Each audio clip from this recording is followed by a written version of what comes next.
Hello guys, welcome to my YouTube channel. My name is Harjeet Kaur. हम कर रहे हैं लूसेंट जीके के ऑब्जेक्टिव क्वेश्चंस, जिसमें हमारा मॉडर्न हिस्ट्री चल रहा है और इसमें हम डिस्कस कर रहे थे मिसलेनियस क्वेश्चंस। तो आज हमारा जो हिस्ट्री वाला पार्ट है वो सारा ख़त्म हो जाएगा और इसके बाद हम शुरू करेंगे इंडियन पॉलिटी। तो शुरू करते हैं क्वेश्चन नंबर 101 से। क्वेश्चन है, which one of the following statement is not correct. First है, the national song Vande Mataram was composed by Bankim Chandra Chatterjee originally in Bengali. अब देखो, ये जो नेशनल सॉन्ग वंदे मातरम है ये किसने कंपोज करा था? बंकिम चंद्र चटर्जी ने। बट ओरिजिनली ये बंगाली में कंपोज नहीं हुआ था, ओरिजिनली ये कंपोज हुआ था संस्कृत में, राइट।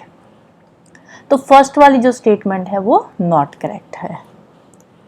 नेक्स्ट है, the aim of education as stated by the Wood's despatch in 1854 was. 1854 के अकॉर्डिंग जो एजुकेशन है उसका एम क्या है? एजुकेशन का एम क्या है? इंडिया में वेस्टर्न एजुकेशन को स्प्रेड करना और इंडियंस के मॉरल कैरेक्टर को डेवलप करना, राइट। नेक्स्ट है, which one of the following pairs is not correctly matched. First है पिट्स इंडिया एक्ट, ये वॉरेन हेस्टिंग के टाइम पे आया था, बिल्कुल सही है। Doctrine of lapse Lord Dalhousie लेकर आए थे, बिल्कुल सही है। वर्नाकुलर प्रेस एक्ट ये कर्जन के टाइम पे नहीं आया था। वर्नाकुलर प्रेस एक्ट आया था लॉर्ड लिटन के टाइम पे। कब आया था? 1878 को। इल्बर्ट बिल रिपन के टाइम पे आया था, ये भी बिल्कुल सही है। नेक्स्ट है, consider the following viceroys of India during the British rule. First है, अब देखो इसको हमने अरेंज करना है करेक्ट क्रोनोलॉजिकल ऑर्डर में।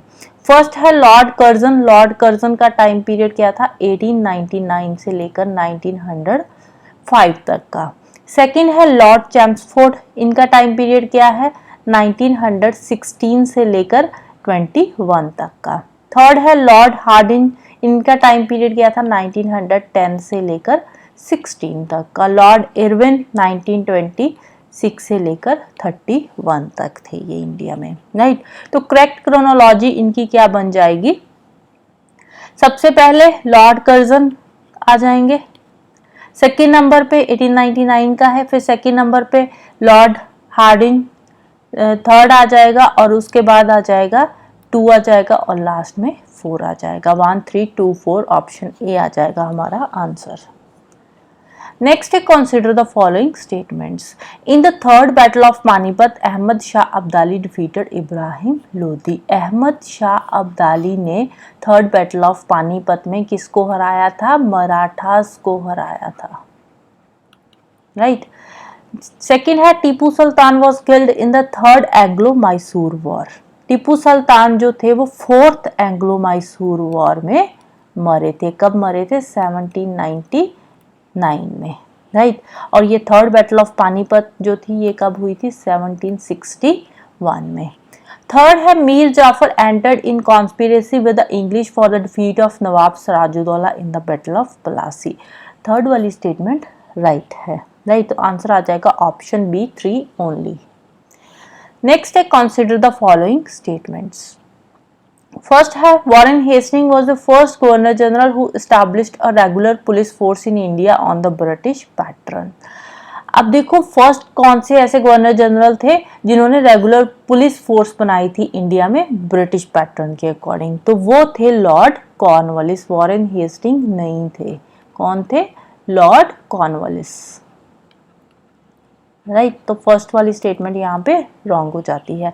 सेकेंड है, a supreme court was established at Calcutta by the regulating act 1773, बिल्कुल सही है। The Indian penal code came into effect in the year 1860, ये भी सही है। तो आंसर आ जाएगा ऑप्शन बी 2 एंड 3। नेक्स्ट है, consider the following statements. The charter act 1853 abolished east India company monopoly of Indian trade. East India company की जो इंडियन ट्रेड की मोनोपोली थी वो चार्टर एक्ट 1813 के थ्रू अबॉलिश हुई थी, राइट। तो फर्स्ट वाली स्टेटमेंट यहाँ पे रॉन्ग है। सेकंड क्या है? Under the government of India act 1858 the British parliament abolished the east India company all together and undertook the responsibility of ruling India directly. East India company खत्म हो गई थी और डायरेक्टली ब्रिटिशर्स अब India पे rule करने लगे थे। तो सेकेंड वाली स्टेटमेंट बिल्कुल सही है।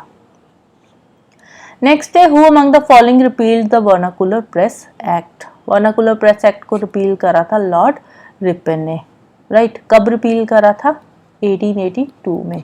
1878 में आया था, लॉर्ड लिटन इनको लेकर आए थे।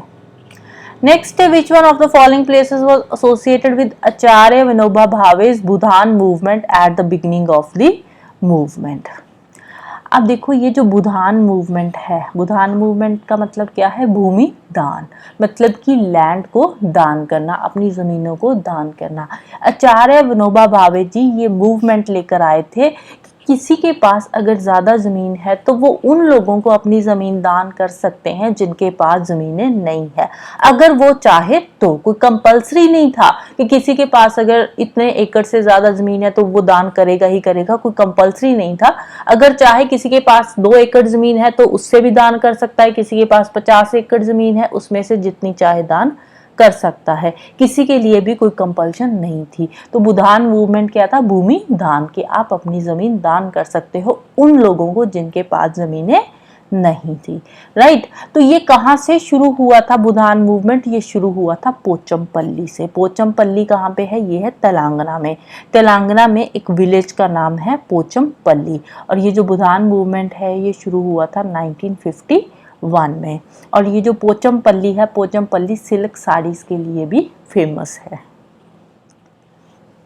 नेक्स्ट है, match list 1 with list 2। List 1 में ऑथर का नाम है और लिस्ट 2 में उनकी बुक का नाम है, या उन्होंने जो भी कोई राइटिंग्स लिखी है उसका नाम है। फर्स्ट है बंकिम चंद्र चैटर्जी। बंकिम चंद्र चैटर्जी की बुक का नाम है देवी चौधरानी। सेकंड है दीनबंधु मित्रा, ये नील दर्पण इन्होंने लिखी थी। थर्ड प्रेमचंद, इन्होंने लिखी थी शतरंज के खिलाड़ी। नेक्स्ट है, who among the following wrote the poem Subah Azadi. Subah आजादी जो पोएम है ये उर्दू लैंग्वेज में लिखी हुई पोएम है। कब लिखी थी ये? 1947 में लिखी गई थी। किसने लिखी थी? फैज अहमद फैज ने। नेक्स्ट है, who of the following is the author of a collection of poems called golden threshold. Golden threshold जो पोएम्स है ये किसकी है? ये है सरोजनी नायडू की। सरोजनी नायडू को भारत कोकिला भी बोला जाता है, भारत कोकिला के नाम से भी इनको जाना जाता है, राइट। नेक्स्ट है, who among the following governor generals created the cabineted civil services of India which later came to be known as Indian civil services. ये लिखकर आए थे कॉर्नवालिस। कॉर्नवालिस को बोलते हैं father of civil services. Which one among the following statement regarding Bal Gangadhar Tilak is not correct? First है, he propounded the theory of Arctic home of Aryans, बिल्कुल सही है। He founded the anti-cow killing society, ये भी सही है। He set up the home rule league at Pune, ये भी सही है। He supported the age of consent bill, ये वाली जो स्टेटमेंट है ये रॉन्ग है। जो एज ऑफ कंसेंट बिल है ये कब आया था? ये आया था 1891 में और इससे एसोसिएटेड नहीं है बाल गंगाधर तिलक। नेक्स्ट है, इसका आंसर आ जाएगा ऑप्शन डी। नेक्स्ट है the cabinet mission plan for India envisages. जो कैबिनेट मिशन प्लान आया था कब आया था? 1946 में। 1946 में आया था। पावर को जो ट्रांसफर हो रही थी, ट्रांसफर ऑफ पावर को डिस्कस करने के लिए कैबिनेट मिशन प्लान इंडिया में आया था और इसका प्रपोजल था यूनियन ऑफ स्टेट्स। आंसर आ जाएगा option D. Next is several nationalist leaders in India wrote commentaries on the Bhagavad Gita to argue the case for an ethical foundation to Indian nationalism. Who among the following is an exception to it? बहुत सारे ऐसे nationalist leader थे जिन्होंने भगवत गीता पे commentary करी थी, लेकिन जो बाल गंगाधर तिलक थे इन्होंने कोई भी कमेंट्री, कोई भी टिप्पणी जो थी वो भगवत गीता पे नहीं करी थी। तो एक्सेप्शन आ गए बाल गंगाधर तिलक। नेक्स्ट है, quit India movement was launched in the response to. Quit India movement launch हुआ था क्रिप्स प्रपोजल के बाद। क्रिप्स प्रपोजल कब आया था? क्रिप्स प्रपोजल आया था मार्च 1942 में, लेकिन जो क्रिप्स प्रपोजल आया था ये फेल हो गया था। क्रिप्स प्रपोजल के फेल होने के बाद अगस्त में आया था क्विट इंडिया मूवमेंट। अगस्त 1942 में आया था quit India movement. Next, who among the following was not associated with the activities of Theosophical Society? अब जो थियोसॉफिकल सोसाइटी के फाउंडर है वो है madam H.P. Blavatsky, colonel H.S. Olcott and Mrs Annie Besant. तो मिस्टर ए.ओ. ह्यूम जो है ये थियोसॉफिकल सोसाइटी से एसोसिएटेड नहीं है, ये इंडियन नेशनल कांग्रेस से एसोसिएटेड है। थियोसॉफिकल सोसाइटी जो थी ये 1875 में फाउंड करी थी। कहाँ पे फाउंड करी थी? तो न्यूयॉर्क में ये फाउंड हुई थी, न्यूयॉर्क यूएसए में फाउंड हुई थी, राइट।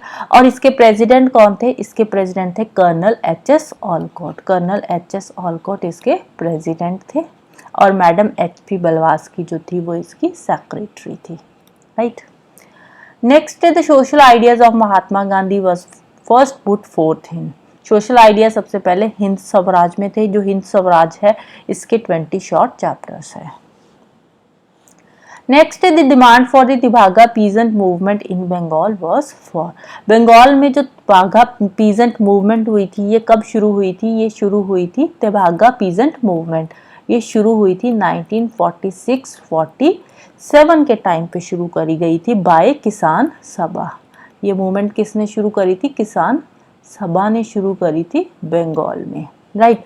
और इस मूवमेंट में क्या था? इस मूवमेंट में लैंडलॉर्ड्स का जो शेयर है उसको कम करने की बात करी थी कि लैंडलॉर्ड कितना शेयर लेते थे? पहले 1/2 शेयर लेते थे, आधा हिस्सा। बट ये इनकी डिमांड क्या थी? इनकी डिमांड थी, जो पीजेंट्स थे उनकी डिमांड क्या थी कि जो लैंडलॉर्ड्स का शेयर है वो 1/2 से कम करके 1/3 कर दिया जाए, right.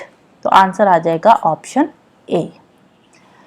So this is all about today. जाने से पहले वीडियो को लाइक कर देना, शेयर कर देना और चैनल को सब्सक्राइब कर लेना। Thank you, bye bye and have a nice day.